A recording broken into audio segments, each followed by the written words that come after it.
Kizaazaa kilishuhudiwa kati ya wakazi wa mtaa wa Mukuru kwa Njenga na polisi hapa Nairobi mapema hii leo kufuatia ubomoaji wa majengo ili kupisha upanuzi wa barabara.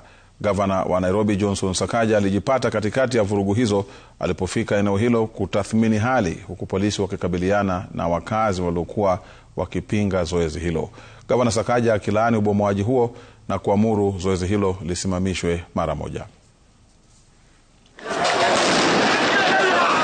Vilipuzi vya gesi ya kutoa machozi, purukushani kati ya polisi na vijana waliokuwa wakipinga zoezi hilo zilishuhudiwa katika vurugu eneo la Mukuru kwa Njenga, nyuma ya Imara Daima. Gavana wa Nairobi Johnson Sakaja aliyezuru eneo hilo kutathmini hali kufuatia zoezi la ubomoaji wa majengo na nyumba zilizo karibu na barabara ya Catherine Ndereba alijipata katika vurugu hizo, hali iliyomlazimu kujikinga kwa muda katika kituo cha polisi cha Villa kabla ya kuhutubia umma. Simamisha hiyo ubomozi. Hakuna mtu mwingine ataguswa hapa. Mnisikia? Hiyo ni sawa mafisa.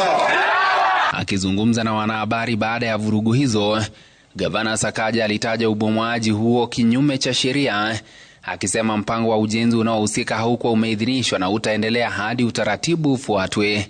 Kufuatia vurugu zilizoshuhudiwa, zoezi hili la ubomoaji lililoanza mapema asubuhi limesitishwa ghafla, huku gavana wa Nairobi Johnson Sakaja akiamuru kusitishwa kwa zoezi lenyewe kwa sasa. And these people have been living in this distress for too many years.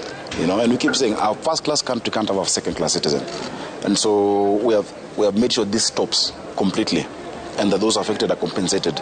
If there is need for any feeder roads, it must be signed off by the county government. And we will agree with the people. It is easy to sit with the people. Like all these roads you're seeing down here, we've done them. But we do them by speaking to the people, not by using force. Ni makosa sana kuja kudhulumu wananchi. Hawa watu wengine wamezaliwa hapa, wameishi hapa miaka 40, miaka 47. Sasa wewe umelala kama huyo mama pale chini hapa tu about 100 mita 200. Usubuhi anaamka anapata tu anaona roof yake inatoka imeenda, anachukua na tinga. Huko kwa kitanda unaangalia juu unaona mawingu. Hata hivyo, kufikia wakati zoezi hilo liliposimamishwa, mamia ya wakazi walikuwa tayari wameathirika.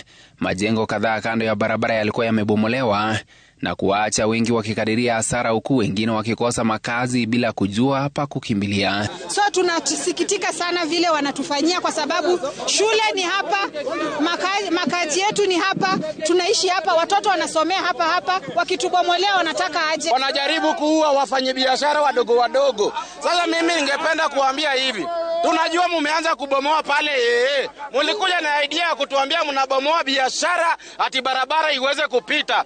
Hili si tukio la kwanza kushuhudiwa kwa vuta ni kuvuta wa aina hiyo katika eneo hilo. Mara kadhaa kumekuwepo juhudi za kuondoa majengo yaliyojengwa kwenye hifadhi ya barabara. Ben Kirui, runinga ya Citizen, Nairobi.